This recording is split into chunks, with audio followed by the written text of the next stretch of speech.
మా ప్రతినిధి రాజు మనకున్నారు. రాజు, చెప్పండి, ఎన్నికల నగారా మోగిన తర్వాత పరిస్థితులు ఎలా ఉండబోతున్నాయి? ఈ రోజు నుంచి ఉన్నటువంటి నిబంధనలు ప్రధానంగా ఏం కనిపిస్తూ ఉన్నాయి?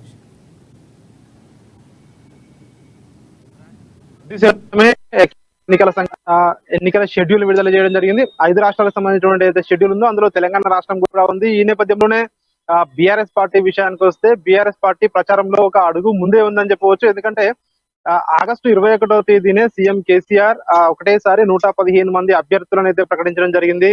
అయితే ఆ 115 మంది అభ్యర్థుల్లో మల్కాజ్గిరి ఎమ్మెల్యే మైనంపల్లి హనుమంతరావు పార్టీకి రాజీనామా చేసి కాంగ్రెస్ పార్టీలో జాయిన్ అవ్వడం జరిగింది. అంటే ఇంకా ప్రకటించిన 4 స్థానాలతో పాటు మల్కాజ్గిరి స్థానాన్ని కూడా ఇంకా అభ్యర్థిని ప్రకటించాల్సి ఉంది. అంటే మొత్తం 5 స్థానాలు ఇంకా బీఆర్ఎస్ పార్టీ ప్రకటించాల్సి ఉంది. ఈ 5 స్థానాల విషయానికి ఒకసారి వచ్చినట్టయితే జనగామ, అదే విధంగా నర్సాపూర్, గోషామహల్, నాంపల్లి, మల్కాజ్గిరి.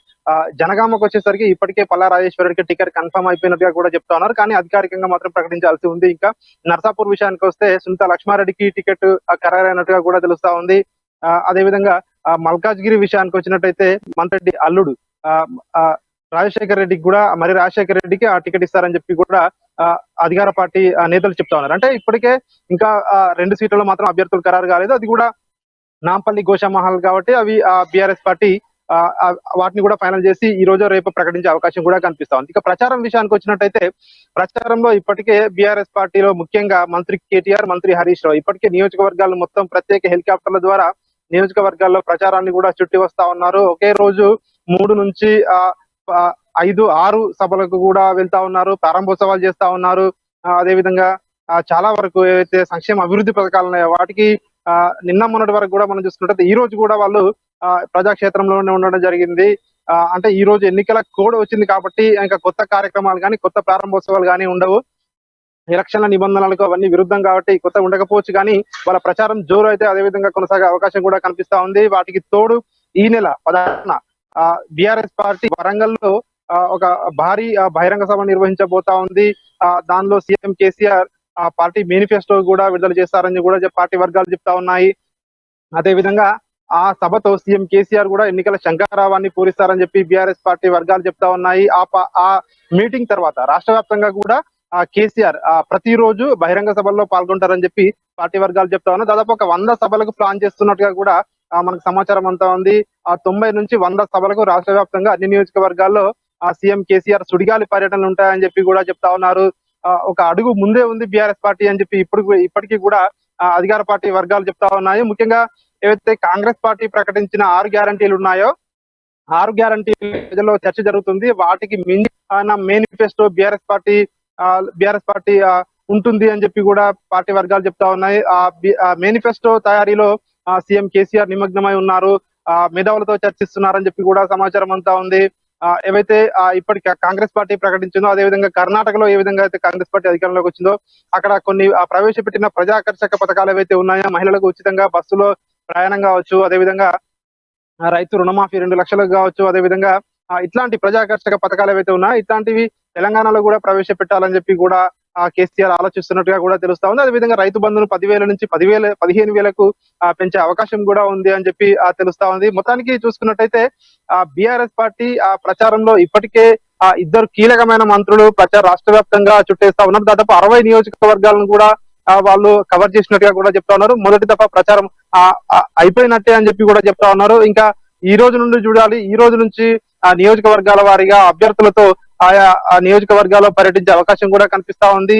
ఆ మేనిఫెస్టో రిలీజ్ అయిన తర్వాత సీఎం కేసీఆర్ కూడా బహిరంగ సభలో పాల్గొనే అవకాశం కూడా కనిపిస్తా ఉంది. కానీ చెప్తా ఉన్నారు, అధికార పార్టీ నుంచి చెప్తా ఉన్నారు, ఖచ్చితంగా ఈసారి మేమే ముందున్నాము, ఇంకా కాంగ్రెస్ బీజేపీ పార్టీలు ఇంకా అభ్యర్థులు ఖరారు చేయలేదు, మేము ప్రజల్లో మేమే ముందున్నామని చెప్పి కూడా బీఆర్ఎస్ పార్టీ చెప్తుంది. రాజశేఖర్, ఒకటి రాజు, ప్రధానంగా ఇంకోటి అంటే బీఆర్ఎస్ పార్టీకి సంబంధించి కొంతమంది లీడర్లు బీఫామ్కి సంబంధించినటువంటి కేసులు కూడా నడుస్తున్నటువంటి పరిస్థితి, శ్రీనివాస్ గౌడ్ లాంటి వ్యక్తులు ఉన్నారు. సో దీనికి సంబంధించి ఏమైనా సందిగ్ధత ఏర్పడే అవకాశం ఉందా? ఎన్నికల వ్యూహాలు ప్రతి వ్యూహాల నేపథ్యంలో విపక్ష పార్టీలు కూడా దీన్ని ఆసరాగా చేసుకునే అవకాశం ఉన్న నేపథ్యంలో దానికి సంబంధించినటువంటి ప్రక్రియ ఏమైనా ఉండే అవకాశం ఉందంటారా? ఖచ్చితంగా మంత్రి శ్రీనివాస్ గౌడ్ కు సంబంధించినటువంటి తీర్పు అది రేపు వెలువడే అవకాశం కూడా కనిపిస్తా ఉంది మనకు. అదే విధంగా మంత్రి శ్రీనివాస్ గౌడే కాకుండా పార్టీకి దాదాపు మంది అభ్యర్థుల విషయంలో ఇదే కేసులు ఏవైతే కోర్టు కేసుల్లో ఉన్నాయి. సో అవన్నీ సబ్ జ్యుడిస్ లో ఉన్నాయి కాబట్టి ఆ కోర్టు ఇచ్చే తీర్పులకు అందరూ కట్టుబడి ఉండాలి. ఖచ్చితంగా ఇప్పటికైతే వాటిపై వీరిపై ఎటువంటి ఇంపాక్ట్ అయితే ఉండదు అని న్యాయ నిపుణులు కూడా చెప్తున్నట్టుగా కూడా మన సమాచారం అయితే అంతా ఉంది. ఎందుకంటే అప్పటి నుంచి కూడా కేసులు కొనసాగుతా ఉన్నాయి. ఈ రోజు ఎన్నికల షెడ్యూల్ వచ్చింది కాబట్టి సో వాటికి అంత అంటే ఇంపార్టెన్స్ కూడా ఉండకపోవచ్చు కూడా చెప్తాను. అవి కూడా సో ఏది స్థానాలకు అయితే కట్టుబడి ఉండాలని చెప్పి వాటిని అయితే ప్రయత్నం అయితే చేస్తా ఉన్నారు. ఆ విషయానికి అవి కోర్టులు చెప్తాయి. కోర్టులు చెప్పిన తీర్పుని బట్టి మనం నడుచుకోవాలని చెప్పి కూడా చెప్తా ఉన్నారు. 12 కేసులు బీఆర్ఎస్ పార్టీలో ఉన్నారు. సో మొత్తానికి ఇక ప్రచారం విషయానికి వచ్చినట్టు ప్రచారం కానీ అదేవిధంగా మేనిఫెస్టో కానీ సో ముఖ్యంగా వీటిపై బీఆర్ఎస్ పార్టీ అయితే ప్రధానంగా దృష్టి పెట్టింది అని మనం కూడా చెప్పవచ్చు.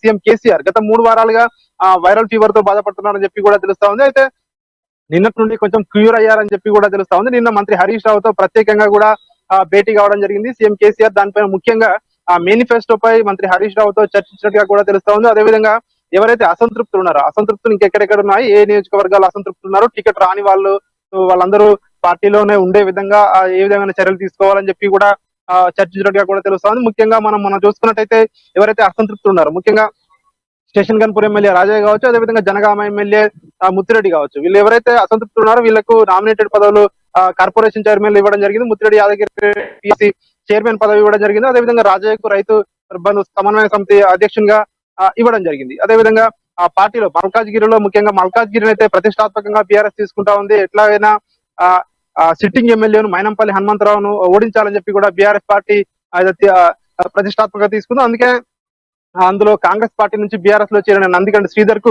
ఓబీసీ కార్పొరేషన్ చైర్మన్ ఒకటే రోజులో ఆయన పార్టీ చేరిన తెల్లవారు రోజునే కట్టబెట్టడం జరిగింది. అంటే మల్కాజ్గిరిని ప్రతిష్టాత్మకంగా తీసుకుంది అని చెప్పి కూడా మనకైతే దీన్ని బట్టి చూస్తే స్పష్టమవుతుంది. అదేవిధంగా ఇంకా రాష్ట్ర వ్యాప్తంగా ఏ నియోజకవర్గాల్లో అయితే ఎక్కడెక్కడ అసంతృప్తులు ఉన్నారు వాళ్ళందరినీ కూడా బుజ్జగించే ప్రయత్నం ఇప్పటికే చేశారు.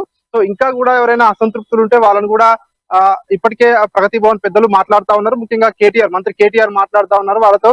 సో దాదాపు ఎక్కడ కూడా అసంతృప్తులు దాదాపు చల్లారినట్టే అని చెప్పి కూడా పార్టీ నేతలు అయితే భావిస్తా ఉన్నారు. ఇక ప్రచారం ఎందుకంటే ఎలక్షన్ కోడ్ వచ్చింది కాబట్టి అమల్లో ఉంది కాబట్టి ఎలక్షన్ డేట్ ఎప్పుడో తెలిసిపోయింది కాబట్టి ఖచ్చితంగా ప్రచారంలో ఇంకా దూసుకుపోవాలి. ఇంకా ఎక్కడ కూడా ప్రచారం చేయకూడదు, ఆ సమయాన్ని వృధా చేయకూడదు, నియోజకవర్గాల్లో ఉండాలని చెప్పి కూడా ఇప్పటికే ఎవరైతే టికెట్ అనౌన్స్ చేశారో వాళ్ళందరికీ కూడా పార్టీ పెద్దలు చెప్పడం జరిగింది.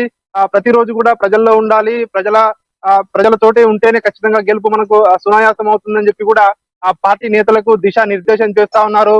సీఎం కేసీఆర్ ప్రగతి భవన్ నుంచి ఎప్పటికప్పుడు కూడా అంటే రాష్ట్రంలో ఏ నియోజకవర్గంలో పరిస్థితి ఏ విధంగా ఉంది, ఎక్కడెక్కడ ఆ పార్టీ అభ్యర్థులు వెనుకబడి ఉన్నారు అని చెప్పి కూడా ప్రత్యేకంగా ఫ్లాష్ సర్వేలు కూడా చేపించుకుని వాటి రిజల్ట్ కూడా ఆ అభ్యర్థులకు చేరవేస్తున్నారని చెప్పి కూడా తెలుస్తా ఉంది.